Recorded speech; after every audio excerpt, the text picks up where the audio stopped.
সবাই মিলে দুনিয়া সাজাচ্ছে, আখেরাতের ব্যাপারে সবাই গাফেল। আখেরাতের ব্যাপারে বুড়া মানুষের মুখে বিড়ি সিগারেট, জওয়ান ছেলের হাতে মোবাইলে অশ্লীল ছবি, দোনোটাই নাফরমান, দোনোটাই অপদার্থ, দোনোটাই বেখবর, এক কিসিমেরই দোনোটা। বুঝেন না এই কথাটা? এরও খবর নাই, হেরও খবর নাই। 60 বছরের বুড়ো এখনো বিড়ি খায়, তেলে এবারও তো আখেরাতের কথা মনেই নাই, কবরের কথা ওনারও মনে নাই। আবার ওই 17-18 বছরের ছেলেটা এক ওয়াক্ত নামাজ পড়ে না, সারাক্ষণ মোবাইল চালায়, টোটো করে ঘুরে, এটারও আখেরাতের খবর নেই। তাহলে গাফেল এই দৃষ্টিকোণে জওয়ান আর বুড়ো কি হয়ে গেল? বরাবর হয়ে, বরাবর হয়ে। ওরা ব্যক্তিগত হাতে হাতে মোবাইল চালায়, আর তারা বুড়া মানুষ 8-10 জন মিল্লা সাদওয়ানে টেলিভিশন চায়। একই কথা, এক কথা না ঘুরে ফিরা, রেজাল্ট তো একই হলো, কথা তো একই দাঁড়াই, কথা তো একই দাঁড়ায়। ওরাও ছেলেরা একজন আরেকজনের লগে কথাবার্তা বলতে সময় গালিগালাজ, মন্দ অসভ্য কথা ছাড়া অন্য কথা বলে না। বয়স্ক লোকও কথাবার্তা বলতে অহরহ অকথ্য গালিগালাজ করে। তাহলে জীবন চলার ক্ষেত্রে আমাদের জীবনের ধারা, চলার ধারা বরাবর বরাবর। জওয়ানেরও খবর নাই, বুড়েরও খবর, কারো মনে নাই। অহুম আনিল আখিরাতে হুম গাফিলুন।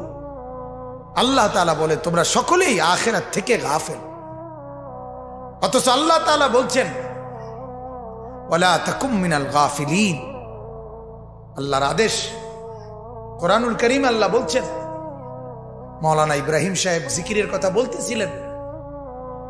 আল্লাহ তাআলা বারবার বলছে, বান্দা যেই হালাতেই থাকো আমার জিকির করো। কিয়ামান, দাঁড়ায়া আমার জিকির করো। বসে আছো আমাকে ডাকো, শুয়ে আছো আমাকে ডাকো, আমাকে ডাকো।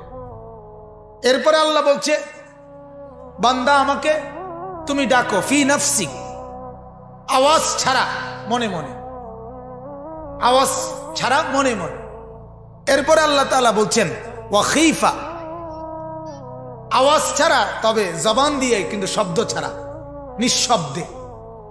অথবা দুনাল জাহরি মিনাল কওল, স্বাভাবিক উঁচা কথার চাইতে হালকা আওয়াজে। তাইলে মনে মনে হোক, নিঃশব্দে হোক, হালকা আওয়াজে হোক, যেভাবেই হোক আমাকেই ডাকো। দাঁড়িয়ে হোক, বসে হোক, শুয়ে হোক আমাকেই ডাকো। ওয়াবতাগু মিন ফাদলিল্লাহ ওয়াযকুরুল্লাহ কাসীরা। আল্লাহ বলে বান্দা রিজিক তালাশ করো, তবে সাথে আমি আল্লাহকে বেশি বেশি জিকির করো। আল্লাহ তাআলা কোরআনে বলেছেন ইদা লাকিতুম ফিআতান ফাসবুতু ওয়াযকুরুল্লাহ। কাফেরের মোকাবেলায়, যুদ্ধের জন্য দাঁড়াইছো, শত্রুর মোকাবেলায় তীর তলোয়ার, ঢাল তলোয়ার, অস্ত্র, মেশিন গান নিয়ে দাঁড়াও, শত্রুর মুখোমুখি মজবুতির সাথে দাঁড়াও, তবে জবানে আমি আল্লাহর জিকির করো। ফাইদা কাদাইতুম মানাসিকাকুম ফাযকুরুল্লাহ। আল্লাহ বলে হজের কাজ করতেছো, মিনাতে, আরাফাতে, মুজদালিফায়, আমার ঘর তাওয়াফ যাই করছো, এখানে ফাযকুরুল্লাহ, আমি আল্লাহ পাকের জিকির। ওয়ালি তুকমিলুল ইদ্দাতা ওয়ালি তুকাব্বিরুল্লাহ। রমজান মাসের রোজা শেষ হয়েছে, আমার জিকির করো। ফাইদা কাদাইতুমুস সালাতা ফাযকুরুল্লাহ। নামাজ শেষ হয়েছে, আমার জিকির করো। অর্থাৎ সর্বাবস্থায় আমি চাই তোমার জবানে উচ্চারিত হবে আমার নাম। যেখানে আল্লাহ চায়, কি রে ভাই,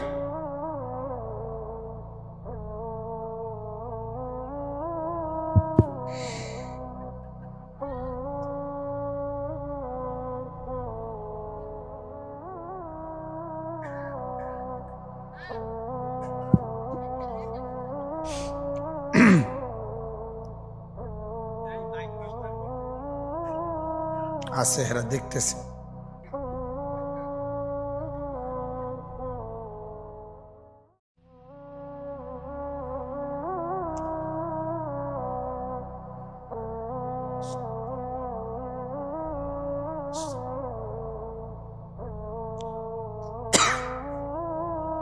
এ কারণে আল্লাহ তাআলা যেখানে চাচ্ছে বান্দা আমার জিকির করবে সারাক্ষণ, সেখানে মনেও পড়ে না একবার এটা কেমন নাফরমান, এটা কেমন মানুষ। সারাদিনে যার একটা ওয়াক্ত নামাজ পড়তেও মন চায় না, ফজরও না, জোহরও না, আসরও না, মাগরিবও না, এশাও না, এটা কেমন শয়তান, এটা কেমন জানোয়ার। এই জানোয়ার কত শক্ত জানোয়ার, এটা কত নিকৃষ্ট জানোয়ার, এটা কত বড় হাইওয়ান, এটা মানুষ হয় কেমন, জানোয়ার, এটা তো হাইওয়ান। আপনি কাকে পালতেছেন? আপনার ঘরে কে ঘুমায়? আপনি একটাবার ভাবেন না কেন? সারাদিনে যে একটা ওয়াক্ত নামাজ পড়ে না, এটা আপনার সন্তান, এটা মুসলমানের ছেলে হয় মিয়া, মুসলমানের বাচ্চা এরকম হয়।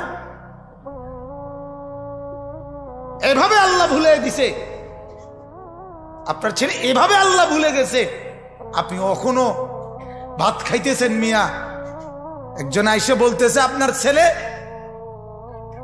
আগুনের মধ্যে পড়ে যাই গেছে, আপনি তখনও কইতে আছেন আমি বাটটি খাইয়া সারি।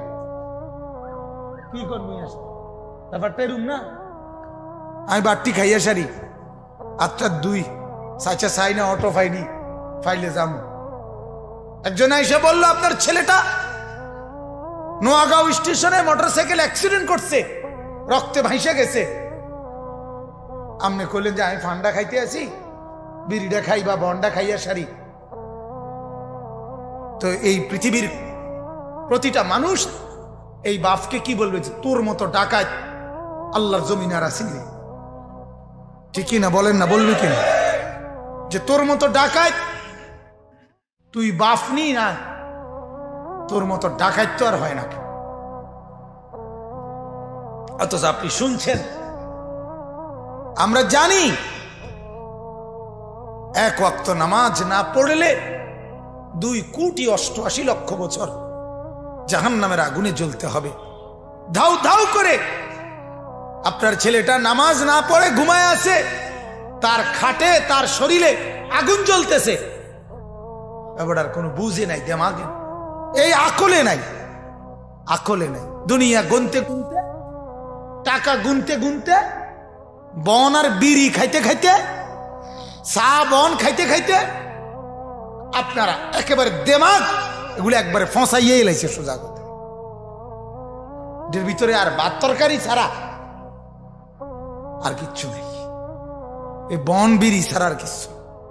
এদুর আকল তমিজও নাই যে আমি আমার কি ফ্যামিলি, আমার সংসার কোনটারে কয়। একজন মানুষের সংসার কিসেরে কয়? সোফারে। কথা বলেন না কেন মিয়া? 4টা খাটেরে কয় সংসার, 12টা কাছের ফ্ল্যাটেরে কয় সংসার। সংসার কারে কয়?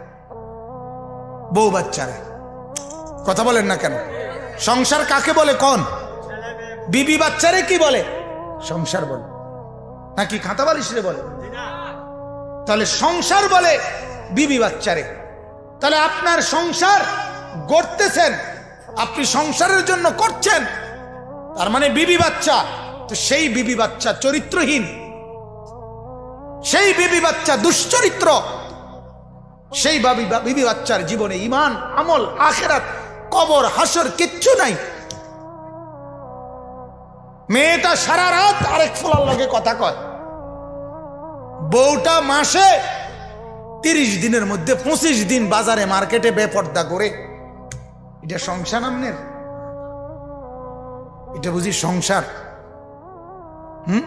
আপনার নাফরমান ফোলাটা দুপুরের বাট্টি খাইয়া বাইরিছে, রাতের বাজে 12টা, এই ডাকাইত এই মাত্র ঘরে ঢুকছে, একটা ইবলিসের মতো, চুলের হদিস নাই, প্যান্টের হদিস নাই, চেহারার মধ্যে কোনো সুরত নাই, মানুষের কোনো নমুনা নাই। আপনি কি সংসার করতেছেন? কি কীর্তন ইট কেনেন? কীর্তিকে কার লাগা? কে থাকবে? কে থাকবে? খাট বানাইতেছেন, সোফা বানাইতেছেন, ইট কিনতেছেন, বালু কিনতেছেন, ঘর দুয়ার করতেছেন, কে থাকবে এটাতে? এই জানোয়াররা, এই বেনামাজিরা, এই সেজদাবিহীন, এই নাফরমানরা। আল্লাহর নবী বলছে, হাদিস এটা মিয়া, আল্লাহর নবীর হাদিস, যে ঘরের মধ্যে আল্লাহর জিকির নাই, যে ঘরে আল্লাহর বন্দিগি নাই, যে ঘরে আল্লাহর ইবাদত হয় না, আল্লাহ রসুল বলছে সে ঘর হলো কাল বাইতিল খারিব, কাল বাইতিল খারিব। স্পষ্ট হাদিসের শব্দ। আল্লাহর নবী বলেন সে ঘর হলো সারা বাড়ি। সারা বাড়ি নি কয় আমাদের দেশে, আলগা আলগা ঘর। সারা বাড়ির মধ্যে মানুষ থাকে না। সারা বাড়ি কয় ওইটারে যেটার মধ্যে মানুষ থাকে না। কুকুর থাকে, বিড়াল থাকে, সাপ থাকে, বিচ্ছু থাকে, কেচ্ছা থাকে, এগুলো না, মানে এটার মধ্যে কেউ থাকে না। আর আলগা এমনি সারা বাড়ি এগুলো আছে না সমাজে। আল্লাহর নবী বলছে ওই ঘর হলো কাল বাইতিল খারিব। যে ঘরে আল্লাহর জিকির নাই, বন্দিগি নাই, কোরআন নাই, তেলাওয়াত নাই, ইবাদত নাই, সেজদা নাই, পর্দা নাই, সকালবেলা ভোর থেকে রাত 12টা পর্যন্ত যতক্ষণ এই নাফরমান সজাগ আছে অতক্ষণ টেলিভিশন চলতেছে। কত নিকৃষ্ট ডাকায়, কত জঘন্য, কত নিচু মানসিকতা। হায় হায় হায় হায়। সকাল থেকে শুরু হয় বহু চা দোকানদারের মতো। অনেক নাফরমান চা দোকানদার আছে যাদের চা দোকানের মূল উৎস আয়ের, তার জিন্দিগিটাই তার টেলিভিশনটা। তে বুঝে এটা ছাড়া তার কপালে সুখ নাই। টেলিভিশন চললেই তার কামাই। সে তার মা বাপ, তার সবকিছু তার বানায় নিছে এই টেলিভিশন। টেলিভিশনই তার বাপ, টেলিভিশনই তার মা।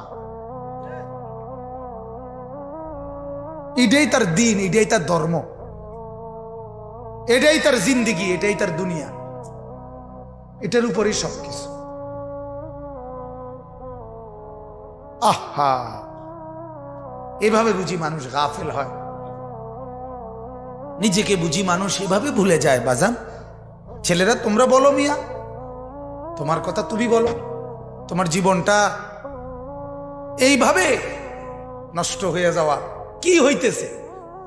জীবনে কি গড়লা? না পৃথিবী চিনলা, না সমাজ চিনলা, না এলাকা চিনলা, না মানুষের মতো মানুষের পরিচয় চিনলা।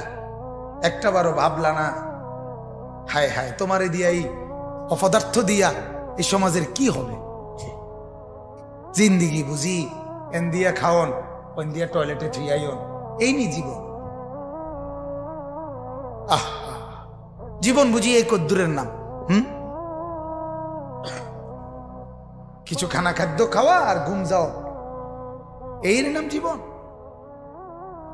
আর এই নর্তকীর ছবি দেখা, নাচ গা, এক নারী, এক শাহওয়াত, এক শাহওয়াত। এক শাহওয়াতের জন্য মানুষ কি পুরাটা জীবন শেষ করে দেয়? এক নারী কি মানুষের 24 ঘন্টা দরকার? কথা বলেন না কেন? যে কোনো পুরুষ যে বিয়ে করে এটি কি হেতের বউ লইয়া 24 ঘন্টা বইয়া থাকে? তো তুই যে সারা দিন নাই রাত নাই, তুই বেড়িতের ছবি লইয়াই তো বইয়া রইল, তুই তো উলঙ্গ ছবি নিয়েই বইয়া রইল। তুমি কি পরিমাণ অপদার্থ তুমি ভাবো? তোমার যে ন্যূনতম আকলটুকু নাই, বিবেকটুকু নাই, মনুষ্যত্ব নাই। এই জন্য আপনারা ভাবেন, হ্যাঁ ভাবেন, আপনারা প্রত্যেকেই ভাবেন সংসার কাকে বলে বুঝেন, জীবনের হিসাব নিকাশ মিলান। কি করে জীবনে দুনিয়া থেকে গেছে, কি করে গেছে? আমাদের বাংলাদেশের শ্রেষ্ঠতম আলেমে দ্বীন শেখুল হাদিস আল্লামা আজিজুল হক রাহমাতুল্লাহ আলাইহি, উনি ইন্তেকালের পূর্বে বলছিলেন যে আমি পৃথিবী থেকে বিদায় নিচ্ছি এমন অবস্থায় যখন আমার ফ্যামিলিতে আমার ছেলে মেয়ে নাতি নাতির মধ্যে প্রায় 100-র কাছাকাছি হাফেজে কোরআন। এই যে আল্লামা মামুনুল হক যার সন্তান, ওনার আব্বা বলছেন, শেখুল হাদিস আল্লামা আজিজুল হক রাহমাতুল্লাহ, আমার শায়েখ আরিফ বিল্লাহ আল্লামা মুফতি মুশতাকুন নবী সাহেব, ওনারা 10 ভাই,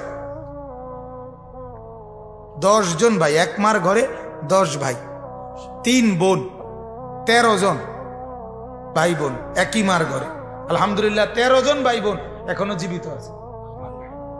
হুজুরের 10 জন ভাই, 10 জনই আলেমে দ্বীন, 10 জনই আলেম। হ্যাঁ, তাহলে এটা ওনার জিন্দেগির অর্জন। ওনার হুজুরের আব্বা আমার সরাসরি উস্তাদ, হুজুরও আমার সরাসরি উস্তাদ। ওনারা বাবা ছেলে দুজনই আমার শিক্ষক। বলেন আলহামদুলিল্লাহ।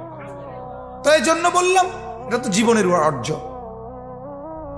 আমার আব্বা যখন ইন্তেকাল করে, আমার আব্বা আমাদের ঘরে ইন্তেকাল করছে বাসায় 2015 সালে আগস্ট মাসের 8 তারিখ। আমার আব্বার ইন্তেকালের সময় আমরা 5 ভাই 3 বোন, 5 ভাই 3 বোনের ছেলে মেয়ে, আব্বার নাতি নাতনি যা ছিল, সর্বশেষ একজন নাতনি শুধু আমপারাটা, মানে 30 নম্বর শেষ, ওই যে আমপারা কয় যেটারে কোরআন, ওইটাই মাত্র পড়া শেষ করছে।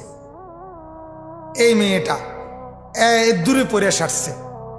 এই মেয়েটা সহ অজু কইরা আমরা ভাই বোন, আব্বার নাতি নাতনি সবাই জীবিত। তখন আব্বা ইন্তেকাল করে নাই। চতুর্দিকে বসে আল্লাহর কোরআন পড়তেছিলাম।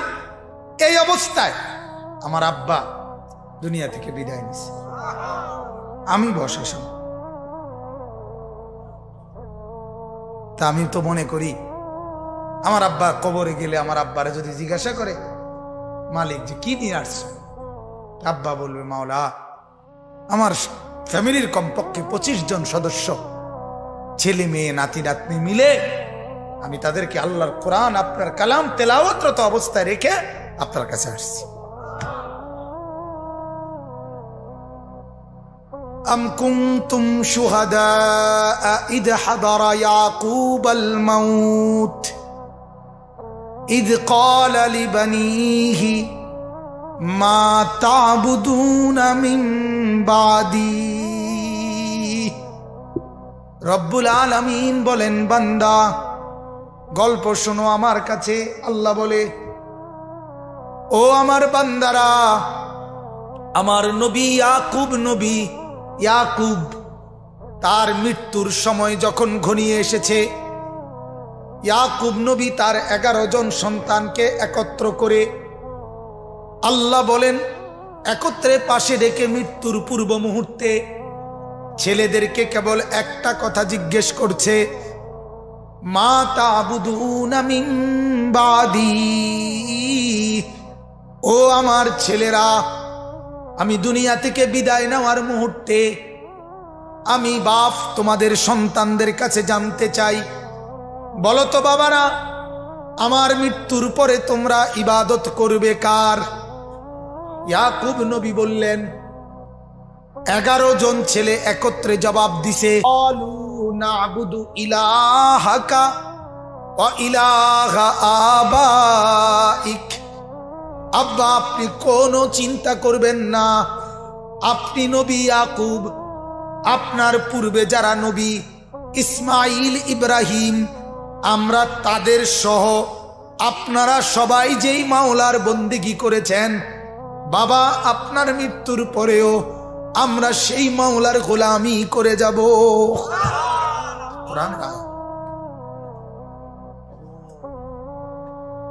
ইয়াকুব নবী বলছেন, বাপ তাইলে আমি পৃথিবী থেকে বিদায় নিলাম, আমার আর কোনো পেরেশানি নাই। যেহেতু মৃত্যুর পূর্বে শুনলাম তোমরা মাওলা চিনছ, কারে চিনছ? আল্লাহকে। সুবহানাল্লাহ। এ কথা বলে যাইতে পারবেন তো সবাই? নিজেদের পরিবারের এই অবস্থায় রেখে যাইতে পারবেন নি? ভাবেন, নিজের পরিবারে নিজে দেখে কি হালত বানাইছেন। 17 বছরের ফোলাটার অবস্থা দেখেন, 18 বছরের মেয়েটার অবস্থা দেখেন, কি অবস্থা বানাইয়া যাচ্ছেন দেখেন। আল্লাহ বুঝার তৌফিক দান করুন। আসেন এইবার আমি আমার ওই কথাটা শেষ করছি। আমার মূলত সময় তো শেষ হয়ে গেছে আরো আগেই, আমি চলে যেতে হবে এখন। তো আপনাদের কাছে আমি যে কথাটা এশার নামাজের আগে শুরু করছিলাম, আপনাদের আসার অপেক্ষায় ছিলাম। মোটামুটি এখন কিছু আল্লাহর বান্দা জমছেন, আল্লাহ আপনাদেরকে বরকত দান করুক।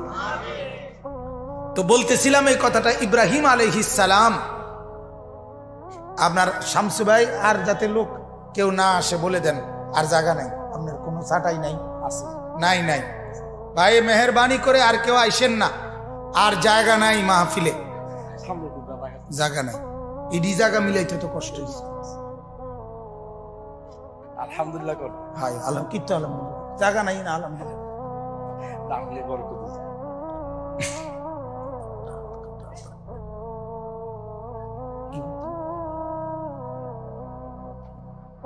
আলহামদুলিল্লাহ বলেন।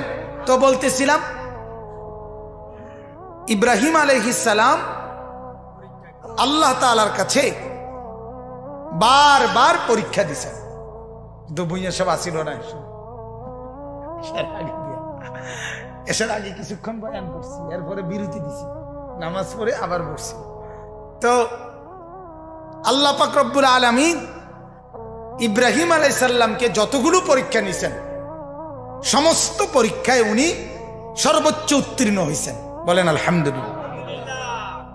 ফলে আল্লাহ তাআলা উনাকে একটা পুরস্কার দিছে যে ইব্রাহিম, আমি তোমাকে কিয়ামত পর্যন্ত মানুষের জন্য ইমাম বানায় দিলাম। ইন্নী জাইলুকা লিন্নাসি ইমামা, একেবারে কিয়ামত পর্যন্ত আগত সমস্ত মানুষের জন্য আমি তোমাকে ইমাম বানালাম। সেই থেকে সর্বযুগের মানুষ ইব্রাহিম আলাইহিস সালামকে মানত, স্বীকার করত। কিন্তু ঘটনা চক্রে পরবর্তীতে তো আরো নবী আসছে, সমস্ত নবীদের অনুসারী হইছে, সবাই ইব্রাহিম নবীর নাম জানত এবং ইব্রাহিম নবীকে সবাই মানার চেষ্টা করত। কিন্তু শয়তানের প্ররোচনায় কুফরি আর শিরিক করে করে বহু সম্প্রদায় সহি রাস্তা সিরাতে মুস্তাকিম, যেটা আল্লাহর পক্ষ থেকে মনোনীত পথ, যেটা এটা ভুলে গেছে, ত্যাগ করছে। কিন্তু ত্যাগ করার পরেও করতেছে উল্টা পাল্টা, এরপরও বলতে আমরা ইব্রাহিমের অনুসারী। কথা বুঝছেন? এই ছিল তাদের অভ্যাস।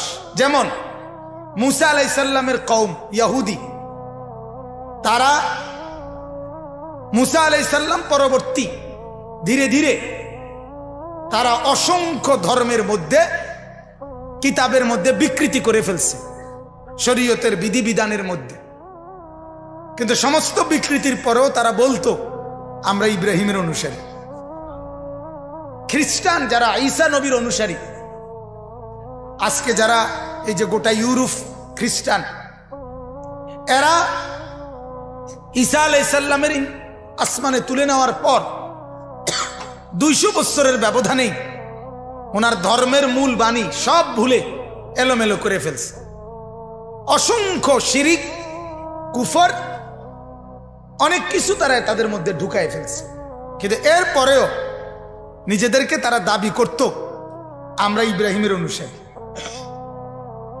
এরপরে মক্কার কাফেররা, কুরাইশরা সরাসরি তারা ছিল, বিশেষ করে এই যে মক্কার কুরাইশরা যারা, আবু জেহেল, আবু লাহাব, উতবা, সাইবা, এরা প্রত্যেকেই ছিল সরাসরি হযরত ইব্রাহিম আলাইহিস সালামের ছেলে ইসমাইল, এই যাকে নিয়ে এত আলোচনা, ইব্রাহিম ইসমাইল নবী, উনার বংশধর এই কুরাইশ, এই আবু জেহেল, আবু লাহাব, উতবা, সাইবা, এরা সব। নবীজির দাদা আব্দুল মুত্তালিব, ওনারা সবাই ইসমাইলের বংশধর ছিল, নবীর বংশধর। কিন্তু ধীরে ধীরে তারাও নিজেদের মধ্যে অগণিত মূর্তি পূজা, শিরিক, কুফর করতে করতে ইব্রাহিম এবং ইসমাইলের মূল ধর্ম আল্লাহ প্রবর্তিত যেটা সিরাতে মুস্তাকিম যেটারে বলে, এইটার থেকে বিচ্যুত হয়ে নিজেদের মতো করে অগণিত বিধিবিধান উলট পালট রদবদল করে তছনছ করে ফেলছে। কিন্তু এরপরও মুখে দাবি করত আমরা ইব্রাহিমের অনুসারী। কথা বুঝছেন?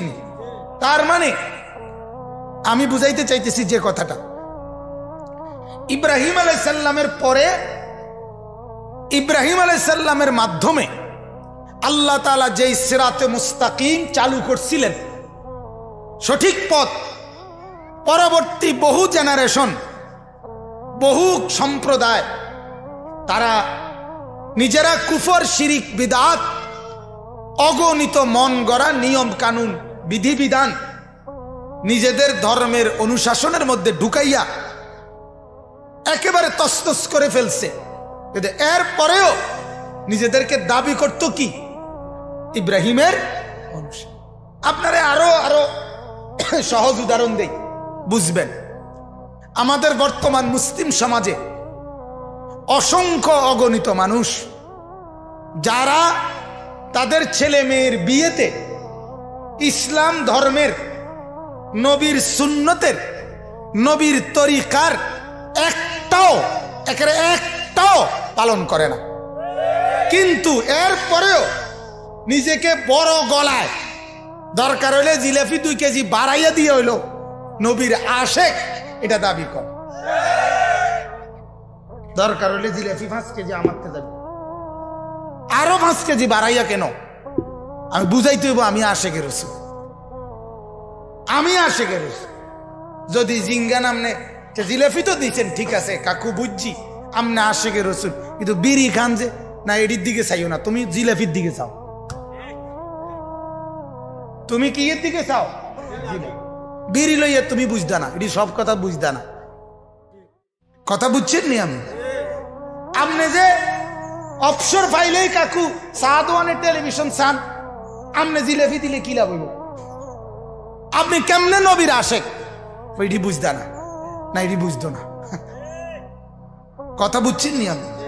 এরম অগণিত মানুষ আছে যাদের জীবনে, জিন্দিগিতে, চেহারায়, সুরতে, আমলে, আখলাকে রাসূলুল্লাহ সাল্লাল্লাহু আলাইহি সাল্লামের 100 সুন্নত যদি এমনি লেখা হয় আর প্রত্যেকের সাথে মিলানো হয়, যে আপনি বলেন যে একটা মেসওয়াক, এই মেসওয়াকটা গত 10 বছর নবীজি মৃত্যু পর্যন্ত মেসওয়াক করছে, এটা যে নবীজির সুন্নত, এই ব্যাপারে পৃথিবীর কোন মৌলবীর মধ্যে মতানৈক্য নাই। কথাটা বুঝিনি আমার? সারা পৃথিবীর কারো কাছে এই নিয়া দ্বিমত নাই যে মেসওয়াক যে কার সুন্নত। কিন্তু আপনি দেখেন উনারে জিগাইয়া যে গত 10 বছর, গত 10 মাস, গত 1 মাস টানা প্রতিদিন ধারাবাহিকভাবে নিয়মিত আপনি মেসওয়াক করছেন, এরম আশেকে রসুল এই দাবিদার আপনি কয়জন খুঁজা পাইবেন? এই হাজিরা খাতার নাম উঠাইলে তখন টের পাওয়া যায়, তখন বুঝবেন, তখন বুঝবেন। এভাবে যদি মিলান, এভাবে মিলান, আপনি আগামীকাল চতুর্পাশের 100 ঘরে আগামীকাল বৃহস্পতিবার আপনি রিপোর্ট নেন, শুক্রবার আমি এদিক দিয়ে যাবো ফরদাবাদ, আমারে লিস্টি দিবেন যে 100 ঘরের মধ্যে নবীর সুন্নত দস্তরখান আছে কয় ঘরে? কথা বুঝেন নাই আপনি? এই হিসাবটা আপনি আমারে যাইতে সময় দিয়েন। কিভাবে আপনি নবী প্রেমিক, কিভাবে আপনি রাসূল প্রেমিক? আপনার ঘরের মধ্যে দিবা নিশি টেলিভিশন চলে, আপনি কিভাবে নবী প্রেমিক? আপনার কলিজার মধ্যে একটাবারও এই কথার বুঝ আসে না? কথা বলেন না? নবী সাল্লাল্লাহু আলাইহি সাল্লাম 23 বছরে 30 পারা কোরআন, আর এত হাদিস, এত যুদ্ধ, এত জিহাদ, এত মেহনত, এত কষ্টের বিনিময়ে আমাদের জন্য শুধু নবীর উম্মত হিসাবে করণীয় রাখছে কেবল একটা জিনিস, যে তোমরা মাঝে মধ্যে 20-30 মিনিটের একটা অনুষ্ঠান কইরা কিছু জিলাফি সিন্নি একত্র করে আমার জন্য দুরূদ শরীফ পড়বা। এদুর বুঝ পাইলেই আমার 23 বছর সারিব, আর কিছু লাগতো না। এর জন্যই তো নবীজির 23 বছরের মেহনত, ঠিক না? বিবেকে কি বলে? ইনসাফে কি বলে? মিয়া ইনসাফ কি বলে? বিবেক কোথায় আমাদের? 23 বছরে বুঝি নবীজি আমাদের জন্য একটা অনুষ্ঠান করব আমরা, এটার জন্য নবীর এই মেহনত ছিল না? আহা, আফসোস, আফসোস মুসলমান, এতটুকু বিবেক যার নাই যে নবীজির মহব্বত মানে কি, নবীর ভালোবাসা মানে কি, এতর বুঝো যার নাই। সে বুঝলোটা কি জীবনে? সে বুঝলোটা কি? অতএব আমি এবার বলতে চাই, এই ইহুদিরা, খ্রিস্টানরা এবং মক্কার কুরাইশরা সবাই দাবি করত আমরা ইব্রাহিমের অনুসারী। কার? আল্লাহ তাআলা বলেন নবী, এখানে আইসা এই কথাটা বলি শেষ। সূরা আনআমের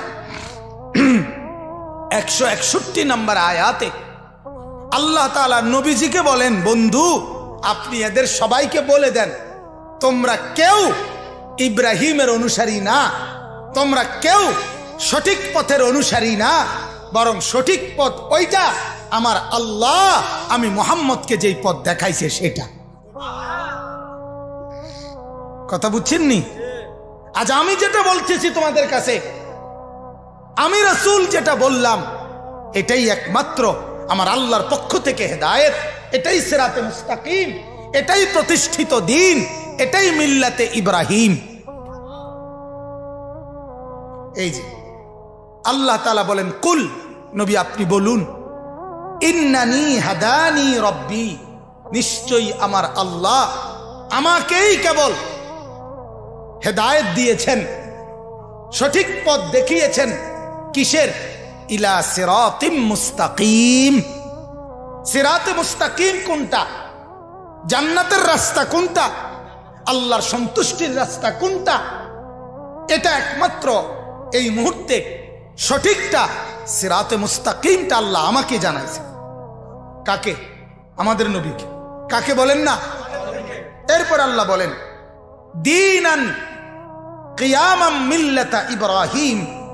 এই আল্লাহ আমাকে যে দ্বীন দিছেন, এটা কিয়ামান, এটা সুপ্রতিষ্ঠিত, এটা এমন দ্বীন দিছে, পৃথিবীর যত ঝড় ঝাপটা, পৃথিবীর যত বিরোধিতা, যত কিছুই হোক, এটাই একমাত্র পৃথিবীতে টিকে থাকবে। মিল্লাতা ইব্রাহিমা, এটাই একমাত্র মিল্লাতে ইব্রাহিম, ইব্রাহিমের মিল্লাত, ইব্রাহিমের প্রকৃত অনুসারী। সুবহান। হানিফান, যেই ইব্রাহিম ছিল একনিষ্ঠভাবে আল্লাহর অনুগত। কার অনুগত? ওমা কানা মিনাল মুশরিকিন। আল্লাহ বলে, নবী বলে দেন, তোমাদের প্রত্যেকের মধ্যে শিরিক আছে। কেউ ঈসা নবীকে আল্লাহর ফুত বানাই লাইছো, শিরিক। কেউ উজায়ের নবীকে আল্লাহর ফুত বানাই লাইছো, তোমরা ইহুদিরা, এটাও তো শিরিক। তোমরা শত শত 360-এর বেশি মূর্তিরে কাবা ঘরের মধ্যে ঢুকাইয়া তোমরাও তো এগুলারে আল্লাহর দিকে দেবতা বানাই লাইছো, ইবাদতের উপযুক্ত, এগুলোও তো শিরিক। আল্লাহ বলেন, নবী বলে দেন, শিরিক আছে যার মধ্যে, সে কখনোই ইব্রাহিমের অনুসারী হইতে পারে না। কারণ ওয়ামা কানা মিনাল মুশরিকিন, ইব্রাহিম নবী কখনোই মুশরিক ছিলেন না। কি ছিলেন না? মুশরিক ছিলেন। এরপর আল্লাহ বলেন, বলি নবী বলে দেন, কুল ইন্না সালাতি ওয়া নুসুকি ওয়া মাহইয়ায়া ওয়া মামাতি লিল্লাহি রাব্বিল আলামিন। নবী আপনি বলে দেন, আমি যেই নামাজ পড়ি আল্লাহর জন্য, আমি যেই কোরবানি করি আল্লাহর জন্য, আমি যেই হজ করি আল্লাহর জন্য, আমি যা বন্দিগি করি আল্লাহর জন্য, ওয়া মাহইয়ায়া আমি যে বেঁচে আছি আল্লাহর জন্য, আমি যে মরব ওয়া মামাতি আল্লাহর জন্য, লিল্লাহি রাব্বিল আলামিন, রব্বুল আলামিন আল্লাহ পাকের জন্য। অতএব তোমাদের কারো তাবেদারি, দুনিয়ার কাউরে উঠানো নামানো, দুনিয়ার অর্থবিত্ত জমা, এর জন্য আমার কিছু না। আমার সবটাই বেঁচে থাকা, মরে যাওয়া। কিছু কইবা দোস্ত? এরপরে নামাজ, এরপরে বন্দিগি, সবকিছু কার জন্য? কাজে সবকিছু যার আল্লাহর জন্য, সেই কেবল ইব্রাহিমের অনুসারী। কারণ ইব্রাহিমের সবকিছু ছিল কার জন্য? আল্লাহ এটা বুঝাইছে না, ছেলেটারে আদর করবা না আমার জন্য। ইব্রাহিম বলছে ঠিক আছে। ছেলেটাকে বাড়িতে রাখবা না আমার জন্য, ঠিক আছে। ছেলেটাকে জবাই করো আমার জন্য, ইব্রাহিম বলছে ঠিক আছে, সব দিলাম মাওলা আপনার জন্য। তাহলে নিজের সব যে আল্লাহর জন্য দিয়ে দেয়, সেই হয় কেবল কি? ইব্রাহিমের অনুসারী। শেষ আয়াত, লা শারীকা লাহু ওয়া বিযালিকা উমিরতু ওয়া আনা আউয়ালুল মুসলিমিন। নবীজিকে আল্লাহ বলেন আপনি, আমি যে আল্লাহর জন্য বলছি, যিনি রব্বুল আলামিন, তার কোনো শরীক নাই। তার কি নাই?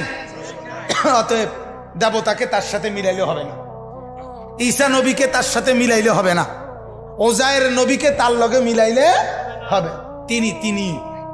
তিনি কি? একাই, তিনি আল্লাহ। অবিদালিকা উমিরতু, আল্লাহর কোনো শরীক নাই, আল্লাহর সাথে কাউকে মিলানোর সুযোগ নাই। এই কথাটাই আল্লাহ আমাকে আদেশ করছেন, এটাই আমাকে বলতে হবে। ওয়া আনা আউয়ালুল মুসলিমিন। আর এই কথা মনে রাখবা, আল্লাহ পাক নবীকে বলেন আপনি বলে দেন এইভাবে আল্লাহকে মানা, যে সব আল্লাহর জন্য, তার কোনো শরীক নাই, এটাই আল্লাহর আদেশ। এই কথা মেনে নেওয়া, এটাকে বলে মুসলিম। আর আমি মুহাম্মদ হলাম আল্লাহর অনুগত প্রথম মুসলিম। মুসলমানের আনুগত্যশীলদের মধ্যে আমি 1 নাম্বার, এটা তোমাদেরকে বলব। সুবহান আমার বাপ। তাহলে এই কথার 3টা আয়াত থেকে আমি আপনাদেরকে কি বুঝাইতে চাই? আমি এই কথাটা বুঝাইতে চাই, আজকে যদি আমরা এখানে যারা বসছি, আমরা যদি নিজেদেরকে মুসলমান বলি, তাইলে তো এক কথাই শেষ।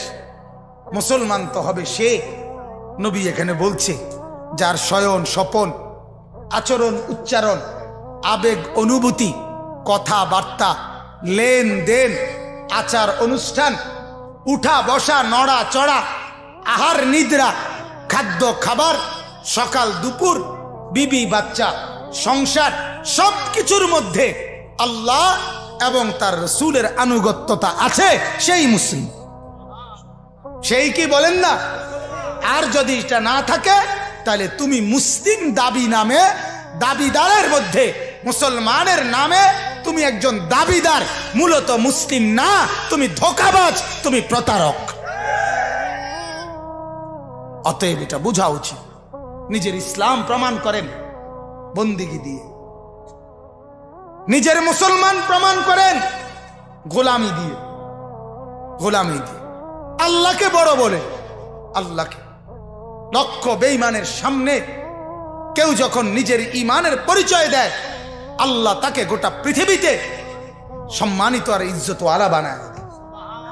একটা সাধারণ মেয়ে, একটা মেয়ে মাত্র, তো শত শত হিন্দু যুবক কাফের বেঈমান, তারা যখন তাদের দেবতার নামে স্লোগান দিচ্ছিল, তখন হিন্দুস্তান ভারতের এক মেয়ে একাই আল্লাহু আকবার বলছে। আজ গোটা পৃথিবী তাকে সম্মান আর ইজ্জত করছে। ঈমান বড়, ইসলাম বড়, আল্লাহ বড়, গোলামি আর বন্দেগী এটাই বড়, এটাই মূল বিষয়। যার জীবনে ইসলাম নাই, আল্লাহর বিধানের পাবন্দি নাই, কোরআন সুন্নাহর অনুসরণ নাই, আল্লাহর হুকুমের গোলামি নাই, নবীর সুন্নতের পাবন্দি নাই, আপনি কেমনে মুসলমান আপনি এটা বুঝাইয়েন হাসরের ময়দানে, বাবুরে অন ভুদা ভাত তরকারি খাইতেছেন তো, এগুলো আল্লাহর রহমতে আমরাও খাইতে আছি, অসুবিধা নেই, খাইতে থাকি। আপনি মনে করছেন আপনি বেশি, আপনি ভাত খান 3 বেলা আর আমরা সিরা সাবাই, এমন না, আমরা কোনো সিরা সাবাই না, ঠিক কিনা বলেন না? অনুগত নাফরমান ভাতে তো খাইতে আছে না কিটা? আরে সেজদাওয়ালা সেজদা ছাড়া ঘুরে ফিরে ভাতে তো আর দুনিয়ার মধ্যে তফাৎ কিছু তো রইল না। হ্যাঁ, দুনিয়ায় বেশি কিছু তো আর ভোগ করলো না। কোন নাফরমান দুনিয়া বেশি কি ভোগ করছে? কোন পাপী, কোন নাফরমান, কোন আল্লাহর দুশ্মন এই পর্যন্ত কোন খবরে আইসিনি যে উনি প্রতিদিন 8 বেলা ভাত খান? আসেনি এমন। তো লাভ হয়েছে কি? যে দুনিয়া কি ভোগ করলো? কোন বড় পয়সাওয়ালা বড় লোক হারাম টাকা উপার্জনকারী এ পর্যন্ত খবর পাইছেননি যে বালতিত করে ভাত খায়, যে এক বেলা ভাত খায়, যে 1-2 বালতি ভাত খায়? শুনছেননি আমি? তো বেশি কি ভোগ করছে দুনিয়া?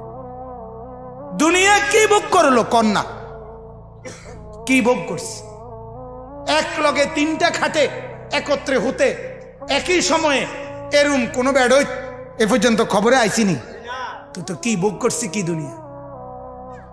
দুনিয়া বেশি কি ভোগ করলো? কিছুই না, বেহুদা। দুনিয়া কিছুই ভোগ হইল না, আখেরাত তো কিছু পাইল না, তো বরবাদ ছাড়া আর কিছু। আল্লাহ আমাদেরকে বুঝার তৌফিক দান করুক। আল্লাহ তাআলা আপনাদেরকে কবুল করুক।